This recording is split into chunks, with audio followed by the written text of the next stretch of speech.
Belum lama ini, hitungan hari, saya bersama seorang muslim yang mengatakan kepada saya, kenapa sulit sekali sabar kepada istri dan anak-anak? Tipu daya iblis. Dia ingin merusak rumah tangga kita. Di dalam hadis yang sahih, iblis mengumpulkan bala tentaranya, suruh buat laporan. Kamu ngapain aja? Apa yang telah kamu lakukan? Dan tentara-tentara iblis mengatakan, saya telah berhasil membuat si fulan membunuh si fulan, saya telah berhasil membuat si fulan begini begitu, saya telah berhasil menggoda fulan sehingga fulan minum khamar dan yang lainnya. Kamu tidak berbuat apa-apa. Yang lain mana yang lain? Kamu sudah ngapain? Kamu sudah ngapain? Begitu ada yang mengatakan, saya sudah berhasil menggoda seorang suami dan istri, dan saya selalu membakar antara mereka sehingga sampai mereka bercerai. Sini. Luar biasa kamu, sini. Duduk di sini di samping saya. Hal yang paling dicintai oleh iblis apabila iblis bisa, tentara-tentaranya itu bisa merusak hubungan antara suami dan istri. Itu yang paling dia cintai. Kenapa? Dia tidak ingin kita bahagia. Orang kalau sudah rumah tangganya rusak, pintu maksiat terbuka luas untuknya. Kenapa? Dia ingin mencari kebahagiaan di tempat lain. Di tempat lain di mana kebahagiaan itu? Syukur-syukur kalau dia mencarinya ke pengajian. Karena ada juga orang pergi pengajian bukan karena ingin ngaji, ingin lari dari masalah di rumah. Jadi masjid ini tempat pelarian. Alhamdulillah.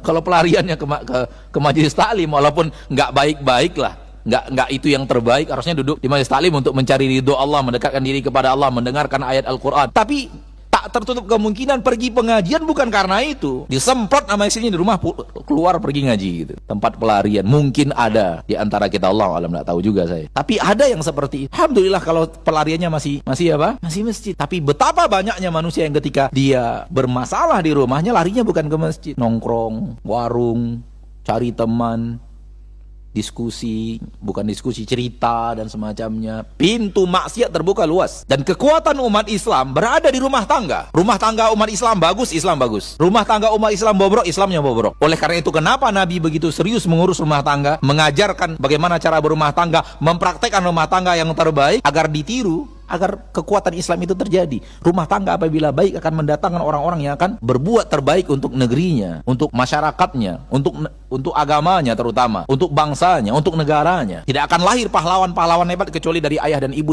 yang mendidiknya dengan baik. Maka ketika akan berumah tangga atau sedang berumah tangga, terlihat kekurangan istri, sadari, ya memang begitu, dia kan manusia. Karena kalau tidak begitu, walaupun kesalahan kecil kita akan besar-besarkan. Kenapa dibesarkan? Karena yang kecil itu terulang lagi, akhirnya numpuk jadi besar. Harusnya kesalahan kecil dimaafkan. Maafkan kesalahan. Kekurangan dia, maafkan. Fahami bahwa itu kekurangan dia, maafkan. Kalau sudah maaf itu artinya apa? Tak tersisa di dalam hati, semuanya hilang. Itu dia maaf. Kadang-kadang kita mengatakan maaf, kita sudah maafkan 90%. 10%-nya masih kita sisakan di sini. Kejadian lagi, maafkan, iya saya maafkan. 90% yang dimaafkan, 10%-nya tetap disimpan. Akhirnya 10% ini numpuk sampai titik di mana dia meledak. Anda menikahi manusia. Manusia itu punya kelebihan dan kekurangan. Maka Allah menyuruh kita dalam rumah tangga, sabar atas kekurangan istri, sabar atas kekurangan suami. Karena nggak mungkin kita akan mencari seorang lelaki yang sempurna seperti Rasulullah SAW, tanpa cacat, tanpa kurang. Nggak mungkin. Sebagaimana tak mungkin mencari wanita yang tanpa cacat dan tanpa kurang. Akan ada masanya di surga insya Allah.